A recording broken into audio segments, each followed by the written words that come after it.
Good morning, everybody. Welcome back to the AJ Analysis channel, where we are back with another live stream. And once again, we have a Tuesday morning stream where we don't have a match necessarily to look forward to. But more importantly, we don't have to have a crisis meeting. We don't need a therapy stream. Manchester United have won 3 football matches in a row. So what we get to do today is sit and talk about our football club that we all know and love, and our football club that is winning football matches. And the big discussion I want to have today is sort of around just everything that Ruben Amorims is doing right now, the Manchester United players. Basically, it's a bit of a catch-up stream. You know, this season we have the luxury of not having midweek matches, which I think is really good for the team. But for us fans, it can make the midweek a little bit dull and a little bit boring. It also, though, gives us the opportunity to do this, to sort of just sit and chat about Manchester United. Like I said, this football club that we all know and love, and talk about, finally, things that we are doing well, but also we can throw some question marks in there as well, because United still aren't perfect. There are still things that we need to improve on. Now, before we get into any of that, I need to apologise, because here in England, where I live, there's this thing every 6 months or so where the clocks change and they either go forward an hour or they go backwards an hour. And I forgot to tell people that. So the stream for me is 11 AM just like it always is, but for some of you guys it might be a different time. That might be playing with the time zones a little bit, and I completely forgot about that, so I do apologise for that. It just didn't come into my mind. So apologies if the stream is a little bit late or a little bit early for you, but also it does open up the opportunity for different people to be in the stream. For example, we've got Joel in the chat. Good morning to you, Joel, saying he's not caught a live stream for ages. So there's always a silver line, and we get to talk to different people as well. So the first thing that I want to start off with is, how are you feeling about the football club? How are you feeling about United? How are you feeling about everything that we're doing at the moment? We've won 3 matches in a row, and for the first time, we can look at the league table. We can put the league table on the screen here, and United are in that top bracket. We are in that top section. Of course, at one point over the weekend, United were actually in the top 4 in the live table. Now we've come back down to 6th, which I think is a bit more reasonable, a bit more realistic, a better reflection of where we're at. But we said it last week. Last week it was 3 matches. Now it's 2 matches. If United can win 2 more matches in a row, I would say, I think we will find ourselves sitting in the top 2 by the end of that week that we won the second match. In terms of the fixtures we've got coming up, there's some really interesting ones there. You know, we've got Forest, West Ham and Wolves all in the next 6. Now, the reason I point out those 3 is because those 3, Forest, West Ham, Wolves, are currently the bottom 3 sides in the league. So it's really an amazing moment for us. And I think what's interesting is we've just won 3 matches, and we've won all 3 matches with quite a different style. We're going to do a video on that later on. Steve gave us the idea, so thank you always, Steve, for your contribution. We're going to be looking at the sort of the 3 different approaches United have used for those football matches. What we've got coming up is a different test. Perhaps some games where you think, actually, we might have to do something different. We might have to take the ball a bit more. Against Sunderland, I believe the possession was 50-50. And against both Liverpool and Brighton, we had slightly less of the ball than the opposition. So we might have some different challenges coming up where, you know, we've been talking about Ruben Amorim's side evolving so far over the past few days. We might have to do that even further to actually win some of these games. But it's going to be interesting to see whether or not we can do that. We said last week the Brighton match was really a reflection, or going to be a better reflection, of how far we've come, because it's a different type of game that we normally struggle with. And I think Forest is absolutely the same. If we can go away to Forest and perhaps get on the ball and be the dominant team and still find a way to win 2 or 3-0, then we could really start talking about United going in the right direction and actually becoming a serious threat in the Premier League this season. So hopefully we're going to be able to do that. Forest specifically is more of a discussion for Friday's stream. We'll go through the usual preview, the breakdown, and all of that stuff. Today is more about United in general. What we're doing good, what we're doing bad, what we need to do more of, what we need to do less of. And like I said, I really do want a lot of contribution from you guys. I want to hear a lot from you guys and how you're feeling. I'm pumped. I can't believe we're only at the start of our 10-win run. Like, obviously, you've said that in a joking manner. Can you imagine if we actually do, though? Now, I'm not saying we will. You know, we shouldn't get carried away here. We are far from perfect as a side, tactically and individually. But we do have a genuine opportunity to go and win a few matches in a row now. We've done 3 so far. Can we extend it by 2 more? Can we beat Forest and Spurs? At that point, you have to put us into serious conversations because the league this year is weaker, but also more competitive. So everyone is dropping points pretty much every week. We'll see it more on Friday. But this weekend is a serious opportunity for United because a lot of the big teams, a lot of the traditional top sides are facing each other. You know, even like the likes of Villa and Newcastle are playing strong teams, whilst United play a weaker side in Forest. So like the teams around us, some of them will guaranteed drop points this weekend. So if we can capitalise on that with a win, you know, we could be top 4 by the end of the weekend. If we can play well. And that's very different to what we were talking about just a month ago. October has been a great month. Chad, good morning to you. Look at Chad there with his gold badge and a 21-month 21-month membership. Chad, thank you very much as always. When will you start pole dancing, AJ? The real question is when will I stop? That's the real question. Morning, love from Kenya. Good morning to you, my friend. I hope you're well. What do you mean, imagine? My default brain state is we win the next 3, and this is where we'll be. You might have a problem, Steve. You might have a problem. But Delulu is always the Salulu. That's what we've been talking about recently. I really think there's an opportunity to climb up this table.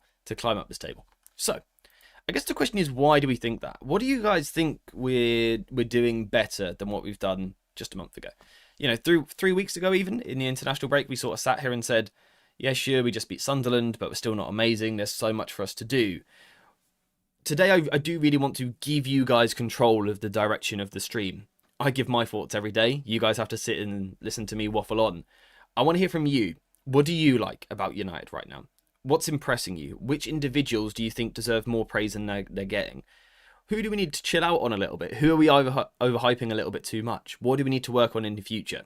I want to hear your thoughts. Any questions you've got about United right now, fire them at me. I might be able to answer them. I might not. I'll give it my best shot, all right? Can we win 5 in a row is the first question.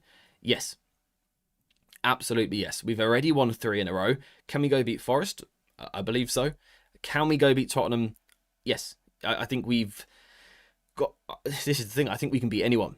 I genuinely think we can beat anyone. And that's not some sort of recent thing that's come to my mind. I've said for a long time, on our day, we can beat any side. When you've got those 3 forwards, and obviously we can sometimes add Mason Mount to that, you've got Ahmad, you've got Bruno Fernandes, you've got Casemiro, even Harry Maguire. You have people that can genuinely impact any match and can win any football match. So if tactically you can keep it tight, which I think we've done a little bit better recently, then the star quality we've got will give us a chance against anyone. It's why typically, of course it didn't happen, but a cup run would be feasible for this team. Because on any day, United can beat anyone. United can beat City, Liverpool, Arsenal. They can beat some of the top teams from abroad because we've got so much star quality. Casemiro has been going under the radar. Yeah, there's a stat, right? We've only conceded 3 goals this season with him on the football pitch, which is insane. And he's a really confusing player for me still, Casemiro. I watch him, and in moments I think, I can absolutely see why you're playing.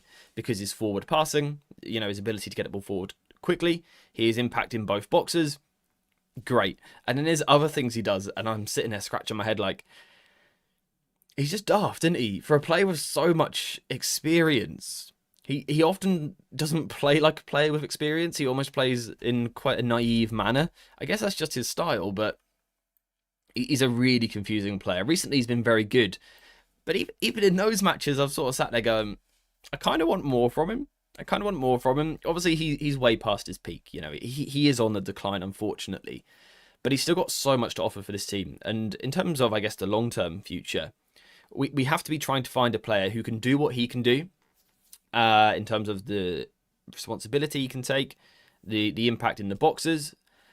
But we also need to find that player that can do what Casemiro does, plus more. That will be a task for us, perhaps as we get a little bit closer to January. Maybe in December we'll do some streams, sort of scouting some players and looking for some players that could sort of tick those boxes. How to beat Liverpool? Just pepper their box with long balls. Yeah, and just watch Slot cry, which is hilariously fun to do. Like, it's one of my favourite pastimes right now is to watch a Slot press conference or an interview, because he just hates everything about English football, and I love that. We need a left wing back. seen a lot of talk of that recently, and I do want to discuss that. We'll come on to that a little bit later because there's so much in the chat that I want to get through, but we will come back to that left-hand side conversation because it's a very, very important one, and it's a point that I have raised a lot. Shaw has secretly become very good, not perfect in every moment of every game, but he was brilliant versus Brighton. I was surprised by his performance against Brighton. Now, those of you that have been around here for a long time will know that I adore Luke Shaw. I think he is one of the best players in the Premier League when he's fit.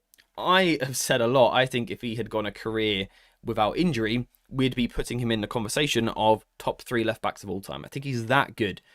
Of course, he's had a lot of injury problems, which haven't helped, and he never quite hit those heights. Not consistently. But this weekend, he was so good for United. Now, yes, there's an argument that there's a foul in the build-up to one of the goals. I don't know. But I was so impressed with his commitment to the system. That's what impressed me the most. Because what we've seen at the start of this season, going back to last season as well, is a lot of the time the centre-backs don't go man-to-man. A lot of the times they sit a little bit deeper.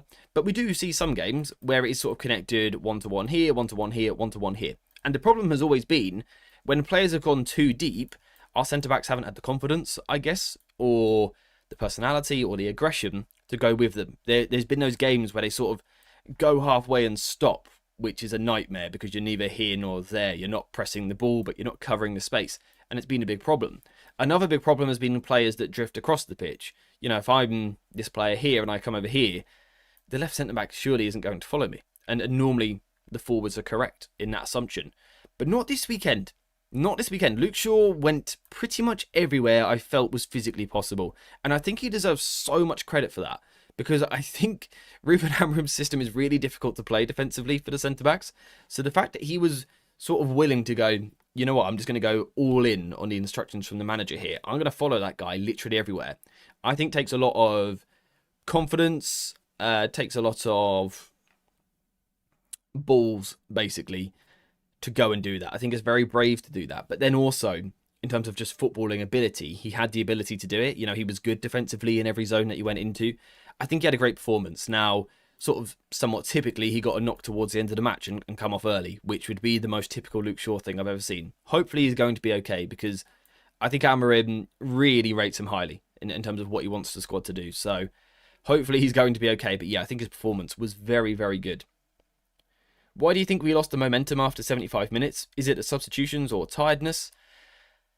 It's a weird one, right? I think it's easy to look at it and go, it's the substitutes, because it does sort of coincide that the subs happen, then we dip. The subs were part of it. I said it in my video the other day, I don't think bringing on Kobe next to Bruno makes sense when you're 3-0 up. If you're 3-0 down, it makes sense to do that. Even if it's 0-0 when you're trying to score a goal, it makes sense to do that. When you're trying to protect the lead, I thought this was a little bit odd. Apart from that, I thought all the other subs made sense. You know, Dorgu for Ahmad is logical to be a little bit more pragmatic, a little bit more defensive. Protect Ahmad, that makes a lot of sense. Xerxes on up front made sense. Partnering these two was a little bit odd and didn't make a lot of sense in terms of the context of the game state. I also think, though, I think there is a bit of a trend with our second halves sort of tailing off a little bit, which is weird because I think our physicality is really good. I think our conditioning is really good. I think we can compete literally from minute 1 till minute 90. I think we have the physicality to do that. Ruben Amorims and the coaches deserve so much praise for getting the squad to a place where that's possible.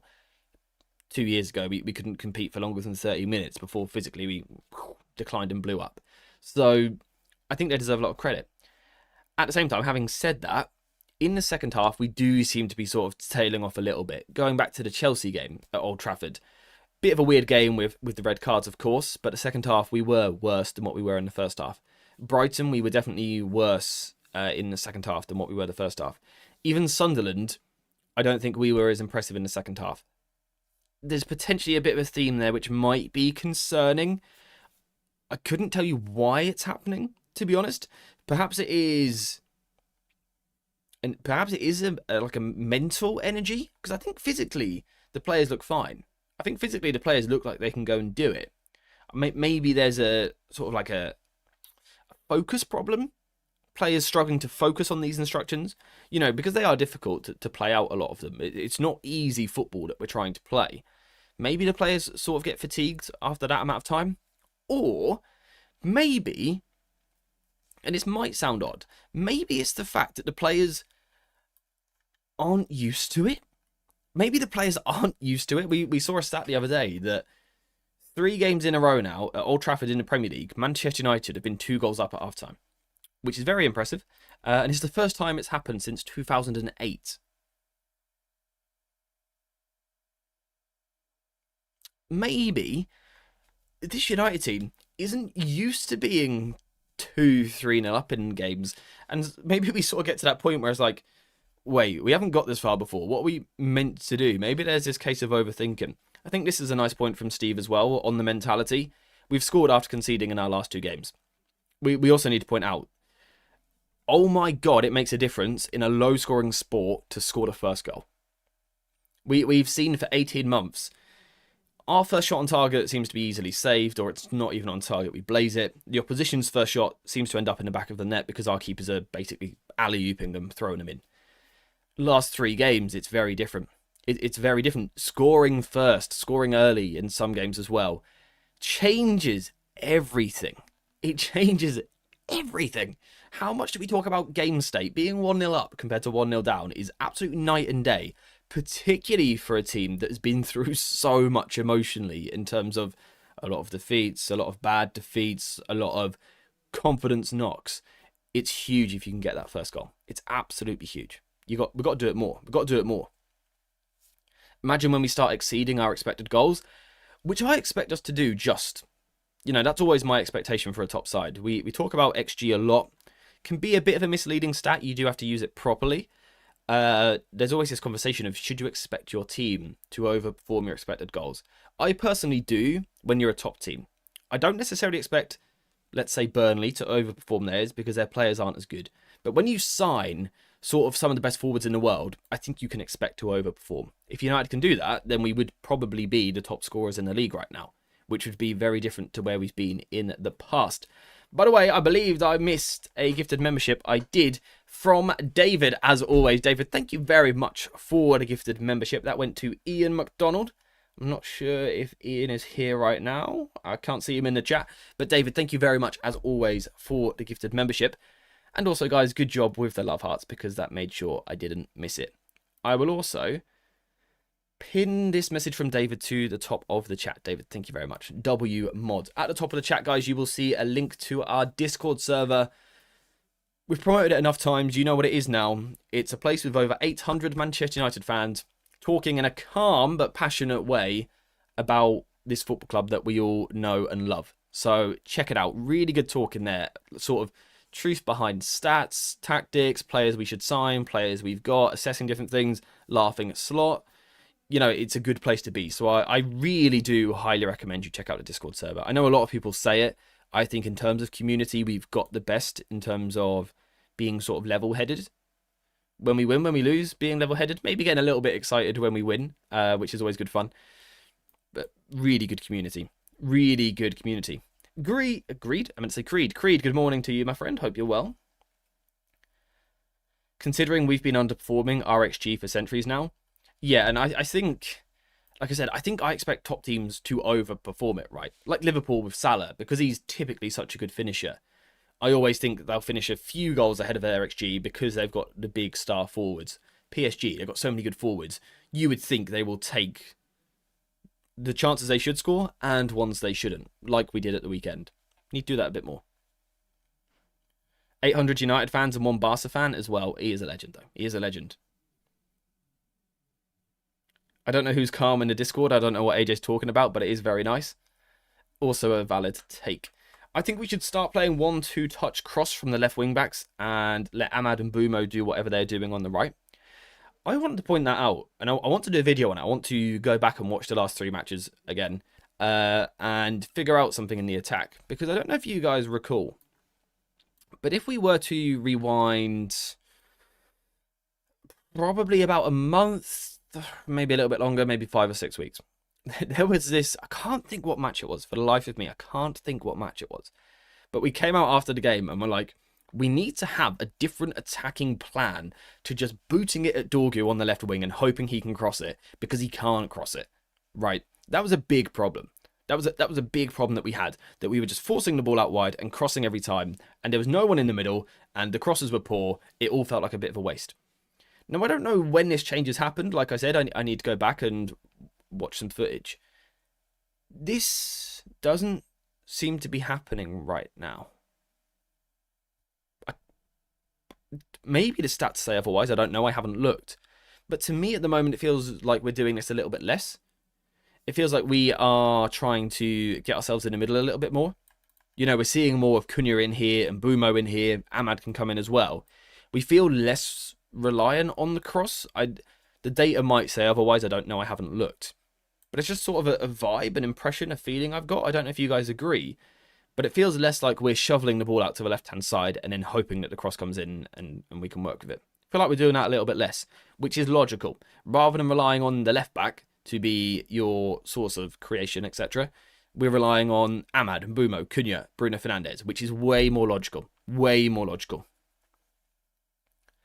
Fulham and Arsenal were so obvious. Dorgu in dangerous positions and a total waste. Yeah, there was another game as well a couple of weeks later. I can't think which one it was. But we were just constantly going to the left and we just had nothing in terms of delivery. Right now, it feels like we got more through the middle. And also, these two are starting to click. They're starting to click. They're not there yet. They're not perfect yet. There's still moments where they sort of try and do the same thing as each other. But I think we can see the idea really starting to form now, which is good fun. Versus City, Dorgu had loads of the ball. Yeah, it was. You're right. It was City. We were really bad for it that game. We literally just relied on Dorgu. I can't really remember the last time that was a thing. What's happened to Diego Leon? He actually scored a really good solo goal for the under-21s just a few days back. I think we'll see him more next pre-season. That's when we'll sort of gauge and judge him a little bit more, whether or not he's going to be a first-team player. For now, yeah, I think he's a youth player for the team. I think he's a youth player. Last game, the XG was around 1.5, right? See, it changes depending on what website you use. I don't know why there's always so much difference, but there is. But yeah, it's sort of in the range of like 1.4 to 1.8 across the different sources. So we did overperform it, certainly. I doubted 3 weeks ago, but I'm now fully back on board. We are looking unbeatable. And this is exactly what we said, right? If Amorim wants to be backed by the fans and the players, win football matches. Win football matches, because it very quickly changes everyone's attitude. At the end of the day, we're United fans. You know, it's fun to have a rant, sure. It's fun to talk about the things that are going wrong. But at the end of the day, all we actually want is our team to win. And we want to enjoy watching United. And if you can get the team doing that, which Amorim has in the past 3 games, you're going to get people back on side. I still have a lot of concerns, sort of underlying concerns, ceiling concerns in terms of how far the idea can go. But in the last 3 weeks, I think Amorim has answered a lot of my questions in terms of, you know, is he willing to adapt and play a different type of football occasionally to get a result? Yes, he has, even if I don't like the brand of football as such. He's adapted. He's got players into better positions, if you ask me. I think we're doing things a bit more logical, like I said, relying less on the left back, more on forwards to play in forward areas. I think these things make sense. Dorgu and Semenyo in the left wing back as 2 options would be a W. I think we've got to a point with Semenyo now where he's too good and going to cost too much, especially to sign him as a wing back. We should have been all over it last summer. He was the one player. I don't very often go, I want, get him. He was the one I wanted. Above Cunha, above Shesko, above Mbumo. I wanted Semenyo. Down that left side, it would have been so good. It would have been so good. We can now go back to that comment on the left wing back from earlier. Do United need to sign a left wing back? Where's Dorgu? I've completely lost Dorgu. Where is he already? He's literally there. He is literally already there. That's impressive from me. It's Dallo I've lost. There we go. Chair broken. I really need a new chair, guys. This thing is absolutely awful. It's not even old. It's not even old. My friend's got the exact same chair and it's completely fine. But no, I get it. And it dies on me and constantly makes me go.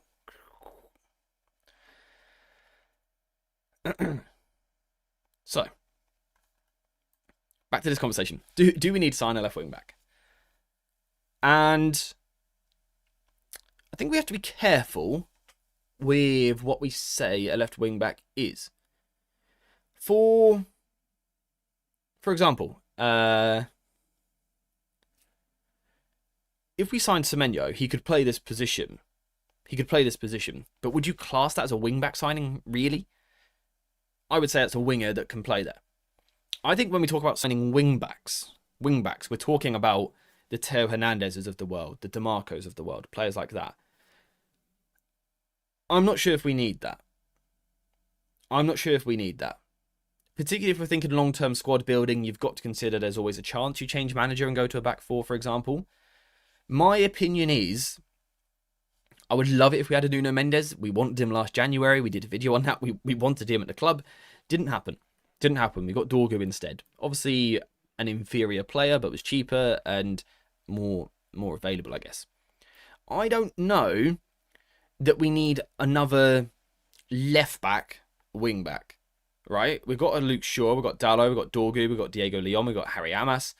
We've got even someone like Kukonki coming through the academy, centre-back and play left-back.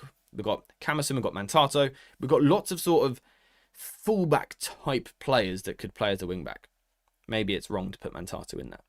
I think what we need is more of the winger that can play this side, is my opinion.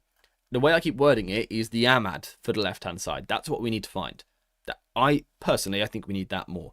Because we've got so many of the full-back type.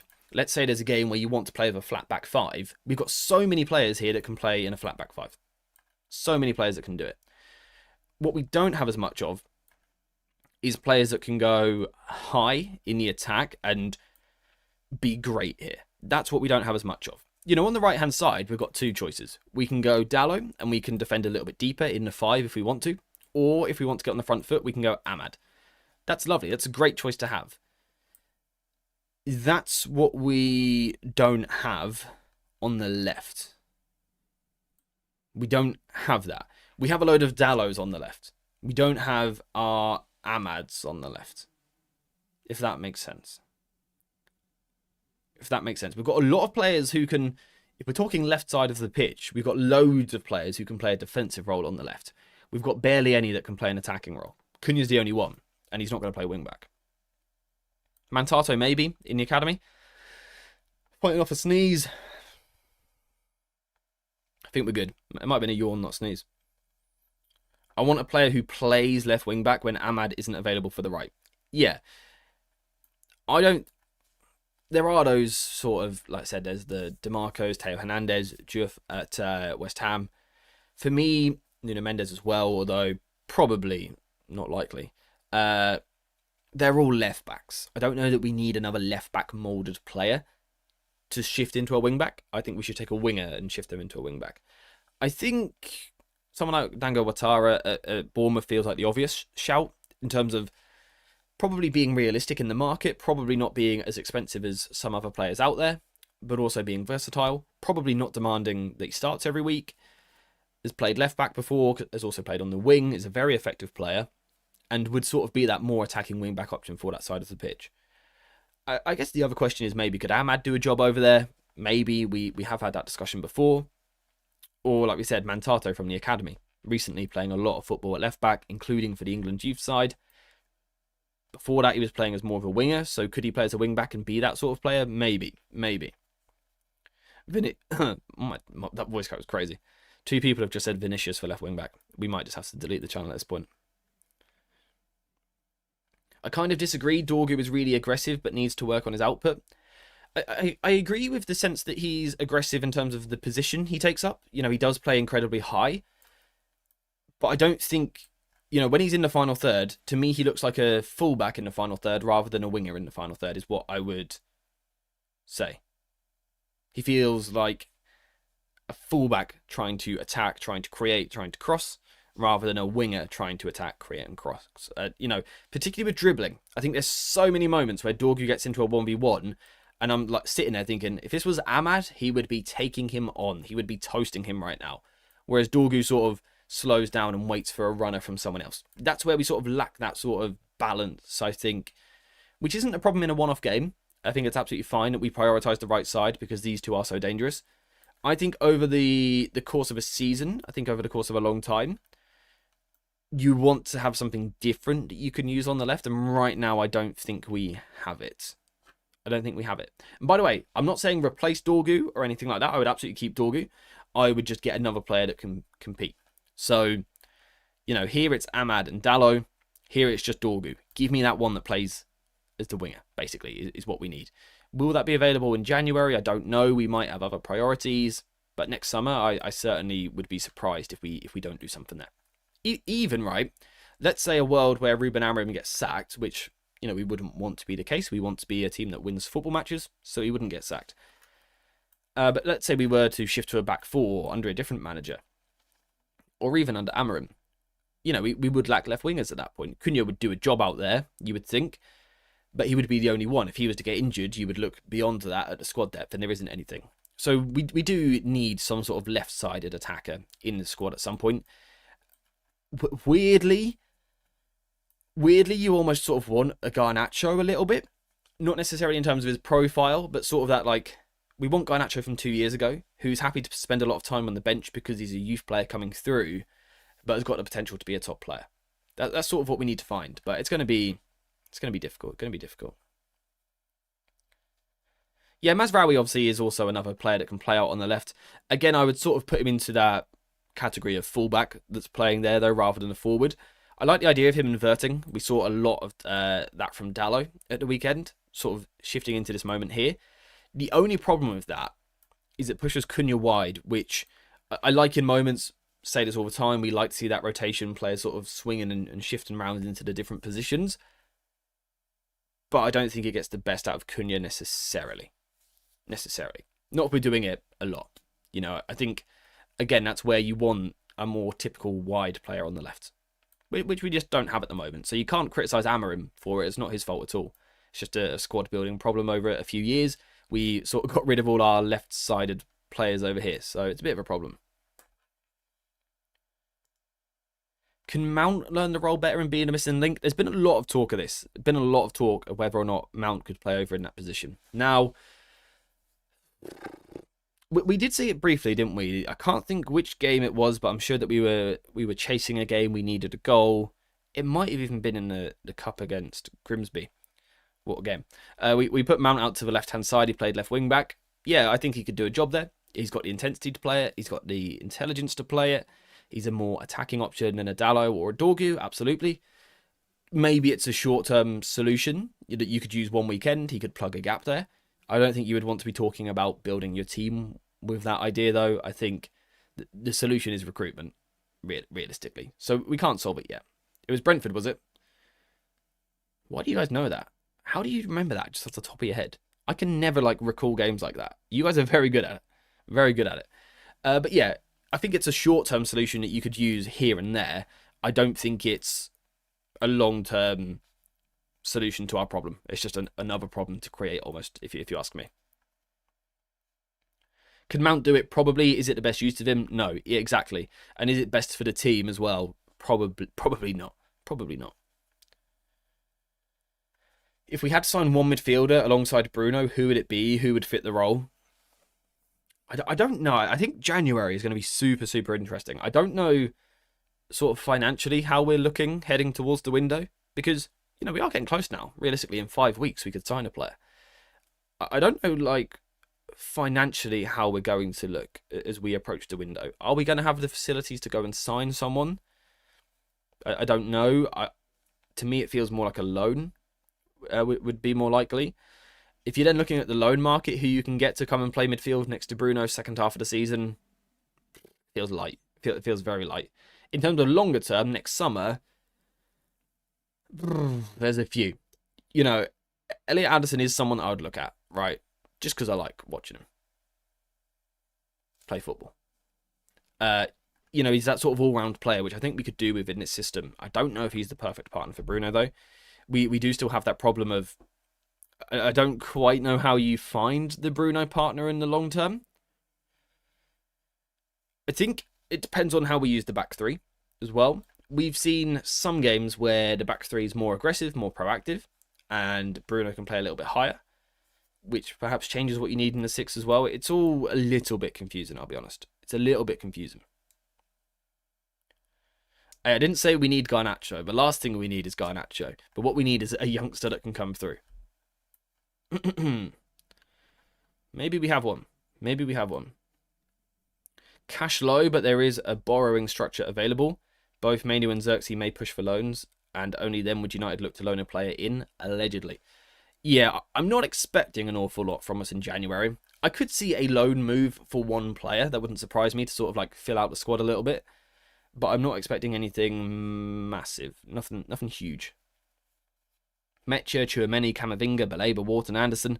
It's really difficult, David. Really difficult because I think sort of the problem that we've got is we've seen recently, I would say over the past 3 games, that the midfield two has worked. Casemiro and Bruno Fernandes both played very, very well. But I don't know that any of us feel that Bruno is a double pivot player. So it's almost like difficult to invest time into the idea of a Bruno partner in a pivot when we don't necessarily think he should play there. It becomes quite difficult in terms of what type of player you need. I don't know if you guys have noticed this. Bruno, at the weekend, he wasn't necessarily in the double pivot very often. We commented on yesterday's video, the long goal kicks. De Ligt goes into midfield with Casemiro. So when we go long, let's just get this back to 11, just so it makes sense. So when we go long, Bruno's not over here helping these guys. He's up here on the second ball. In this moment, in possession, initially, it's almost like Bruno's playing as like a very high 8 or kind of a 10, almost like a more centralized 10 in that position. Then what we see is as the team comes forward, so let's say the ball has settled, then Bruno comes a little bit deeper. He drops into these spaces almost and gets on the ball in here, and then he goes over here and knocks it about over here. So he becomes a bit more of an 8 again. Then as we get ourselves into the final third, and we get ourselves really high and nice and attacking, Bruno sometimes drops deep and almost plays as like a 6 and pings the ball about like a quarterback. And then in the next moment is up here. I think we saw that he had the most touches, he was in the top 10 for touches in the opponent's box this weekend. So his role is so confusing. It's a role that probably only Bruno Fernandes can do. So it's difficult to find a partner to sort of blend all of that. I don't know if you also noticed defensively the effect that the centre-backs had on Bruno. So we were talking about, how do we do this? Let's try and get the opposition in a structure that makes some sense. Okay, let's give this a go. So, United at times, I've done this the wrong way, sort of swung into more of a back 4, right? So Cunha would drop left, Ahmad right, Bruno and Casemiro in the middle, and Mbeumo comes into the front 2 with Sesko. So we saw this occasionally, which is a good thing. I think we like to see this. We've asked for this quite a lot. United to shift to this structure a little bit more. We're probably still not doing it quite regularly enough, but we're getting there. We're getting there. Then the other big talking point was Luke Shaw. So Luke Shaw was following the forward. Was it Rutter? I can't remember. He was following him literally everywhere. So he was defending like a midfielder. Now, I haven't got the screenshots today to show you. I might put them in the Discord server. Yeah, keep an eye on the Discord server, particularly if you're a member. There's a couple of screenshots that I want to show. Where Luke Shaw defensively, like it almost looks like Shaw's a central midfielder. And obviously, the thing I'm talking about here is if Shaw's a midfielder next to Casemiro, which he was at times, that bumps Bruno higher as well. So in the pressing moment even, Bruno wasn't in a double pivot. He wasn't a 6 connected over here. He was actually once again sort of becoming a 10 or a jumping 8. So the role is really weird. So in terms of trying to find a partner for that in the long term, is also quite tricky. I think you want someone who is deeper than Bruno typically. Probably someone who can cover the ground better than Casemiro. I still think you want Casemiro's passing range, which is difficult to do. You probably want a mobile Casemiro that can also sort of slow the game down at times as well. Because Casemiro doesn't do that. That's what you're looking for. Which is why people would look at Elliot Anderson, for example, because he does still have the passing range, very good at moving the ball forward, but he does have the mobility to battle and to cover ground as well. It's very tricky. I think at the moment, right now would almost be a bad time to say United should sign this player. Unless it's very obvious. Unless we're talking about, an elite talent. I think it would be wrong to go, right now, we need this. Just because we feel like we're in a moment of potential change right now. Feels like we're just sort of shifting a little bit. Mid-shift would be a weird time to say I want this target. Give it a month, and we might be a little bit closer. We might be a little bit closer to sort of knowing what it is that we want to do. And then we can figure out what we need in midfield. If I was setting up to disturb this winning Amorim United, I would pin the wide centre-backs rather than the wing-backs, just to stop them stepping out and try to expose the pivot. Yeah, so that's definitely one option, and it's something that teams have done against us in the past, particularly if you can pin De Ligt, because he's sort of key to all of this as well. I don't know if you noticed, though, the other thing that Brighton nearly exposed against us was the high centre-backs. So let's put Brighton in a front five. Teams do that sometimes, right? They sort of put that bank of five forward. I've lost a player. Here we go. So let's say Brighton, ignore the rest of the structure. Let's say Brighton are attacking like this. Right. What we saw at the weekend was a United team that largely was trying to be a bit more aggressive, particularly like the first 20 minutes where there was a wobble or two. Let's say this player drops, Shaw would go with. Actually, let's move this all. I want to get this right. So let's say this player drops, Shaw goes with. Let's say this one drops, Euro goes with. Let's say this one drops, De Ligt goes with. But then when the opposition sort of push these two high, there is these gaps that sort of are kind of there a little bit. Now, Brighton didn't really exploit this. I think the position was there. I think Brighton could have got at this, but didn't. It's something to keep an eye on. It's something to just be wary of, particularly when you've got someone like Ahmad at wing-back who is doing an amazing job. I think he's such a good player to have. The attitude, I think, is fantastic.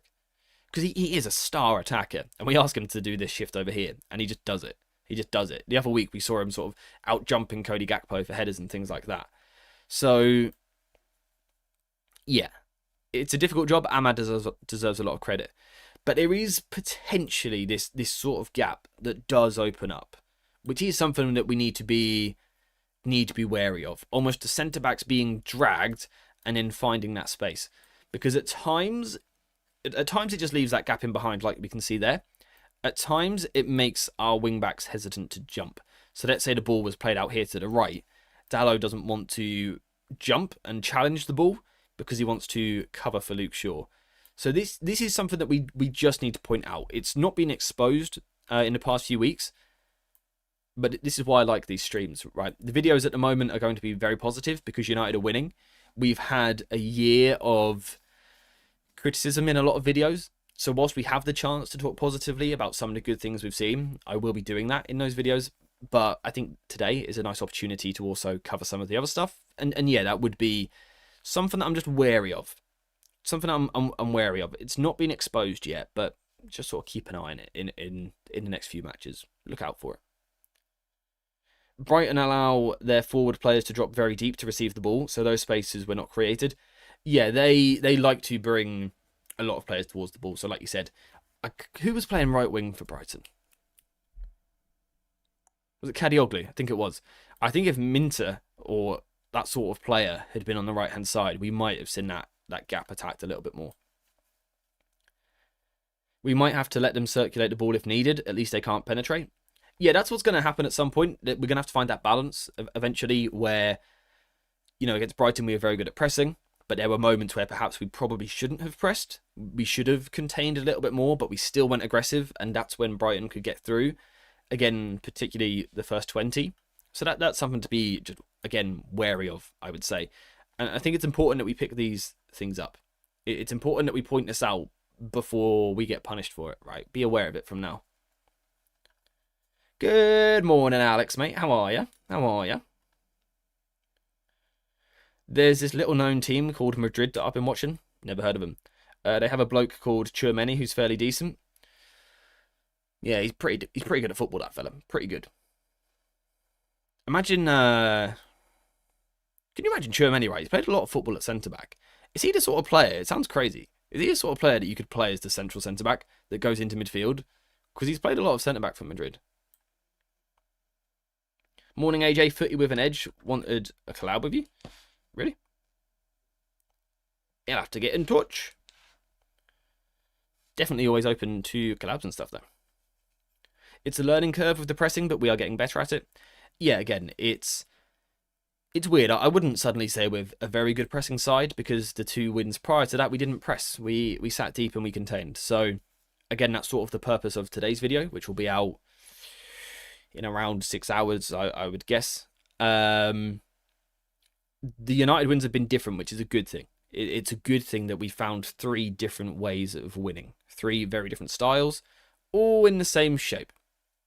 I've seen a lot of people go and, see, I told you Amorim shouldn't change his system. He literally has changed his system in each of the past 3 matches, right? Which is why he deserves credit. He's been a bit more flexible.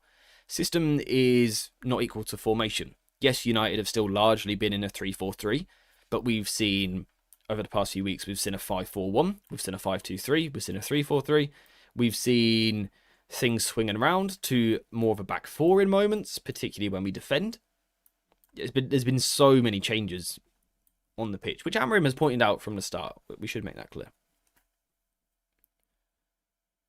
I know this is naive, but what do you think Amorim can do to avoid Ahmad being pinned and make him an extra midfielder like a 4-4-2 or a 4-3-3? Well, we've tried to do this. We have tried to do this, and I think this is where confidence is the biggest thing that we need. If we, this week we used the 4-4-2 mid block a lot. If we get success from doing this, if we win a few matches doing this, the players will feel confident doing it. There are still moments currently where the ball will get worked to this side, and you can see Ahmad sort of has a look over his shoulder and sees Yoro and goes, I'm going to sit deep and help him. I'm going to tuck in and help him out over here, which is when we become passive and the opposition can carry forward, right? That is still there. I think maybe a different player here would help. For example, if we played Mazraoui, would Ahmad look over his shoulder and go, it's a fullback out wide, he's fine? At the moment, do you have he's a centre-back out wide, do we want that? Maybe. But yeah, I just think winning, more confidence. We saw after a couple of wins, suddenly the centre-backs looked better at sort of going into midfield. By the way, look how far down the frame I am. I'm short, but I ain't that short. It's basically on the floor. Yeah, I think winning some football matches helps us. I think the players believe in the system a little bit more, buy into it, and sort of trust that jump a little bit more. There's still moments where Mbumo's sort of looking over his shoulder. He doesn't quite know if Ahmad's coming with him or not. Ahmad's also looking over his shoulder at Yoro, looking if he's coming. Yoro's looking across at Delict to see if he's coming. It's not perfect. It doesn't happen overnight. It takes a lot of time to get this right. That's where we do have a good thing, though, with consistency. Because we're not playing in the midweek games, there isn't a need to rotate every weekend. There isn't a need to do that. So we can build understandings and chemistry between players, which I think is so crucial to any system. On the ball, off the ball, I think it's absolutely crucial that the players understand each other. We're able to do that at the moment. African Cup of Nations coming up is going to be a concern. Still around a month away, but that is going to be a concern. We're going to lose a lot down the right-hand side. In terms of literally ability-wise, we're going to lose a lot with Ahmad and Mbumo, what they bring to the team. But also in terms of consistency. It's going to force us into a different 11. It's going to force us to use some players that we haven't been using. So that will take some getting used to, and it might be a sticky patch for United, but we'll see. That's probably the prime example of needing a winger on the left as well. Let's say Ahmad and Mbumo go away for a few weeks. So you take them out. The natural solution is to go Dallo on the right. That makes sense. He's a right wing back. Who do we then put on the left? We only have fullbacks that can go there. Your Dorgus, Diego Leons, Mazraouis, players like that. So again, if we had our Ahmad for the left, then we could solve some of that problem, solve some of the balance issues. Maybe that's what we look for in January on a loan deal. I don't know. Who's Ahmad cover? Yeah, it's probably Dallo. And this is what we're saying early on about, do we need a left wing back? Yes, but not a full back, a winger. So we don't have to go back to 5 defenders, which we will have to do. We will have to do this. We need to get to a point with squad building where we don't have to do this because we have someone else who can come into this role over here. Basically, the situation. If AJ gives a score prediction, I will rebel with one each game since he stopped giving them. Yeah, I will not be predicting the score in any United game any time soon. It will not be happening. I refuse to do it. Oh yeah, Mazraoui as well will be away. You're right. But the point was more, Regardless, we don't have an attacker on this side of the pitch, so we're going to have a problem. It will have to be a defender, and it will have to be a defender over here, unless we have a look at Mantato, which we should do. We should keep an eye on him. Yes, those asking about Forest, we'll cover that on Friday. We will be streaming at the same time Friday morning, once again, exactly the same time as today. And we will go through the 11. We'll pick an 11 that we think can beat Forest, players that we think deserve to start, dynamics we want to build upon, maybe some weaknesses that we can target in Forest. You guys will do your score predictions. Yeah, we'll cover that more on Friday, not today so much. Will Mbumo's goals be missed? Yeah, they absolutely will. You know, he's probably been our best player so far this season. The second you lose that, yeah, it's a problem. But what we've got to remember is this ages away. It's ages away. I don't know exactly when it starts, but we play these 6 matches before that, right? So, yeah, sure, we lose Mbumo, Ahmad, Mazraoui, that'll be a problem, but we can win 6 football matches before then. I think there's even another one as well, maybe even another 2. So, for me, it's too early to be worrying about it. I think as United fans, we're almost punishing ourselves a little bit. We're used to pain. We've won 3 matches in a row. We're not used to this. So we need to find a reason to be sad and to be a little bit pessimistic. We don't need to do that yet. You know, it's a long time away. We've got a solid 5, 6 weeks before that should really enter our minds. When we do get there, yeah, we'll cover it. We'll look at how United can set up, different things we could do. But for now, let's enjoy that we've got this squad, right? Like I said, in the next 6 matches, we've got all three of the current bottom 3 in the league. Starts around the 21st of December. Exactly. There's so many matches before then that we can win. We got 6, 7, maybe even 8 games to play before then. So it's not time to worry about it yet. The thing that we need to think about is this weekend, and that's where we'll get to on Friday, I guess. That's sort of the plan. We need to get a lot of points to absorb losses in January. Yeah, you'll also find, right, if United can win 4 matches, the next 4 matches, for example, to take us to 7 in a row, which would be crazy. But if you could, I don't think the losses will hurt us so much. If we're in sort of a bad moment, momentum-wise, heading into December, late December, yeah, losing those 3 will hit us hard. But I think if we're winning, we're cruising. It's amazing what confidence does. It's amazing what confidence does. What were your thoughts on the tweaks that Amorim made to help with the central midfielders' ground coverage? I think what Amorim has done with the midfielders in general recently is simplified the game. On the ball, we've spoken so much over the past however many years about United lacking first phase players apart from Kobe. He sort of removed them from the first phase. I don't know the last time Bruno received the ball sort of like facing his own goal. I don't know the last time he received the ball in that position regularly in a game. It doesn't happen anymore because we play long, we get him facing the second ball. I think that suits the pair of them. Long term, I still want something different. It's because I want someone different in midfield who would suit a different style of game. But right now, these 2 suit facing forward. So Amorim has set up a football where they end up facing forward. Lovely. Defensively, we covered this a moment ago. Shaw connecting into midfield and basically becoming a midfielder defensively at times was key to freeing Bruno up to go and press high. Bruno going into the 10, squeezing high with the forwards. He wasn't playing as an 8 a lot of this. He wasn't playing as an 8. He was sort of squeezed up high with these guys. And that's because of Shaw sort of stepping into that position. So, you know, you actually missed the segment where we spoke about it. But Bruno in particular almost didn't play in a double pivot, did he? He was given that freedom much higher. And I think it's because Shaw, De Ligt, Yoro, all of those guys sort of gave him that license to go further forward by backing up behind him, which I think was really helpful. It was a 4-3-3 at times. Yeah, you know, you could go through a 90-minute football match and you could take 90 different screenshots and probably end up with 60 different shapes. You know, 60 different looking ideas, which is quite fun. I think that's what we want us to be. Do you have a problem with Dalot playing at left wing back? I'm not into it.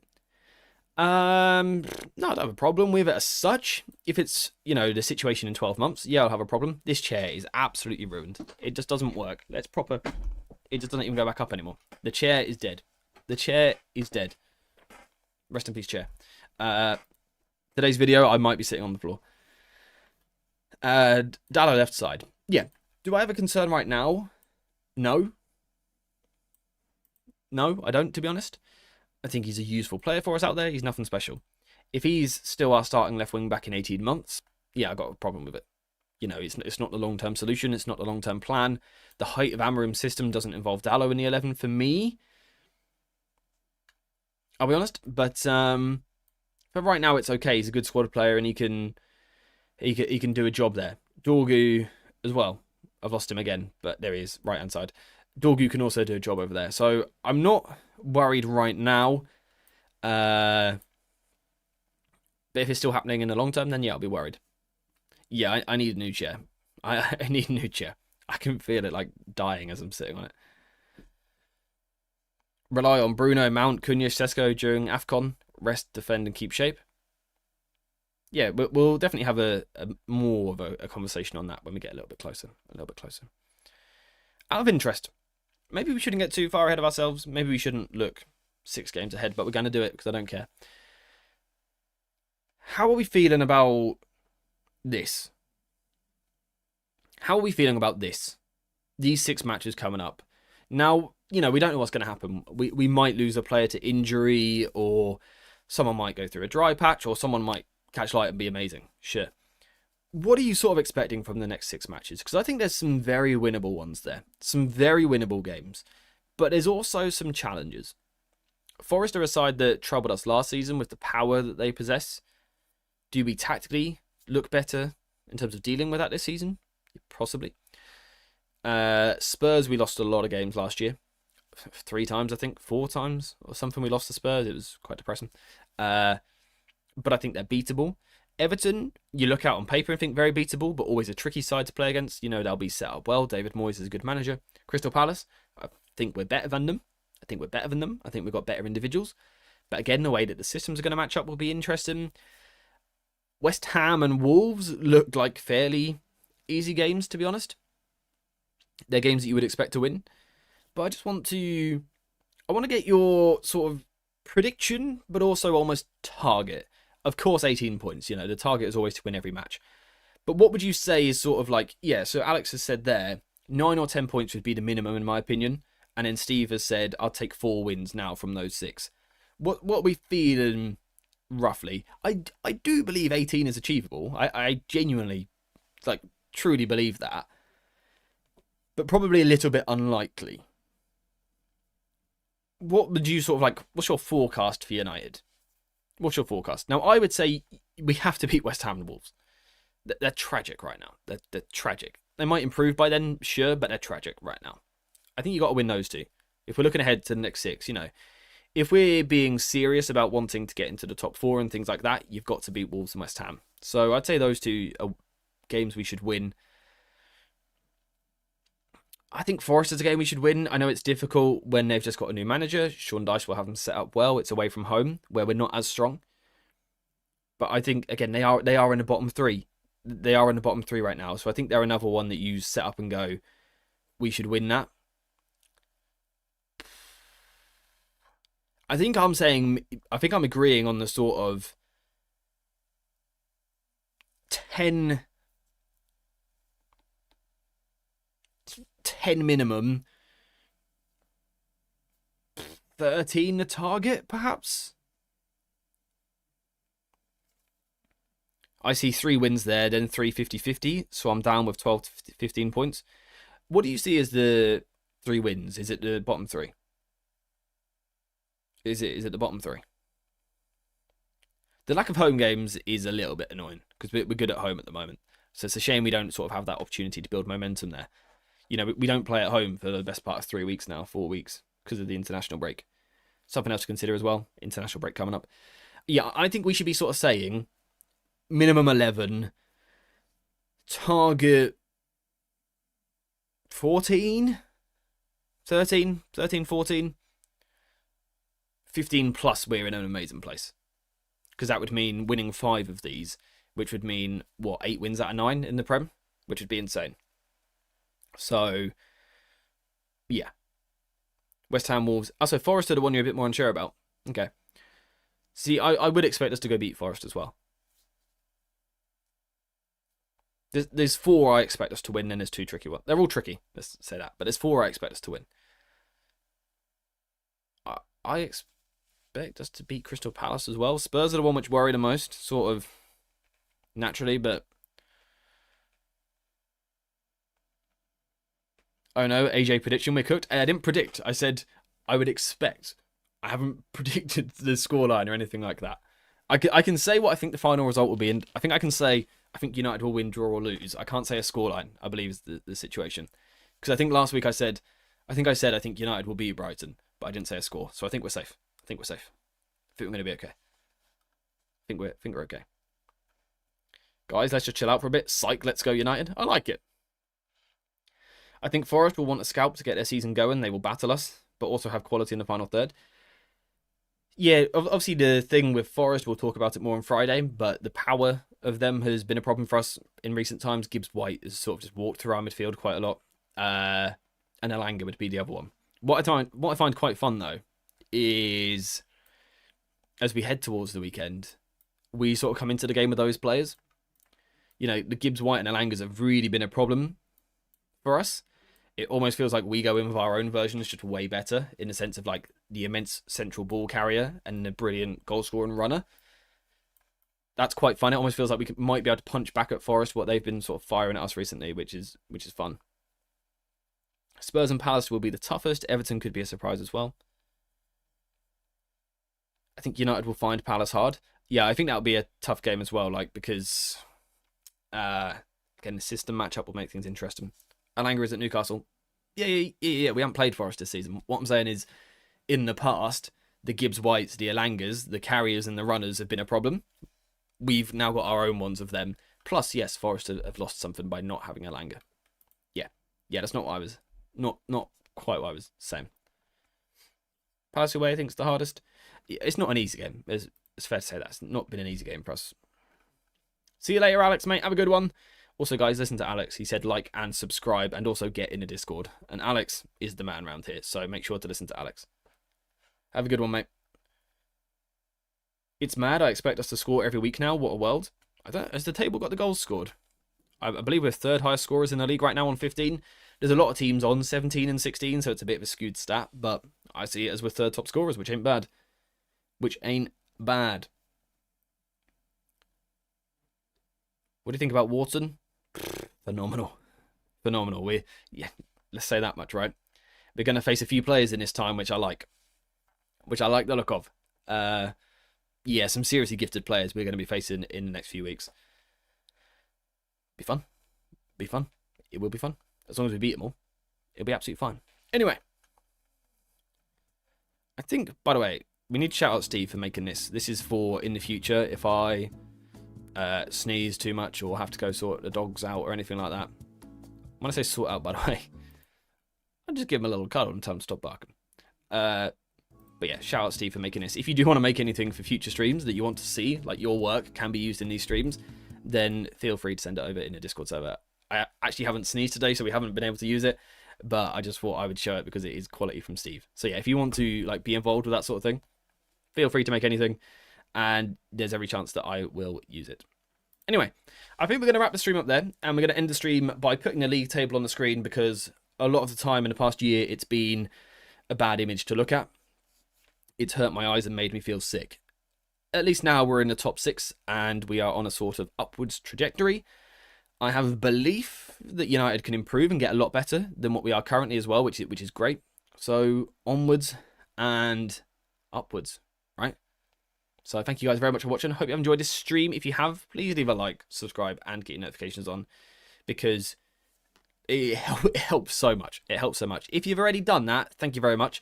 Thank you very much to the mods, as always, for helping in the chat with everything. And also thank you for the renewal of memberships and the gifted memberships that we had as well. You guys are absolute legends. And of course, always thank you to everyone that's been in the chat. You guys are quality. You're absolutely class. It's you guys bringing a positive energy to the chat. You guys bringing these different ideas, which creates the conversation. The plan today was for you guys to lead the stream, and I think you've done a very, very good job. So thank you very much for that. Thank you very much for your time. Thank you for always being a place that I can just come waffle about my favourite football team in the world. So shout out you guys. I will see you tonight for a video. There should be videos every day this week, hopefully. We might miss one at the weekend, but we'll see. Stream Friday, 11 a.m. GMT.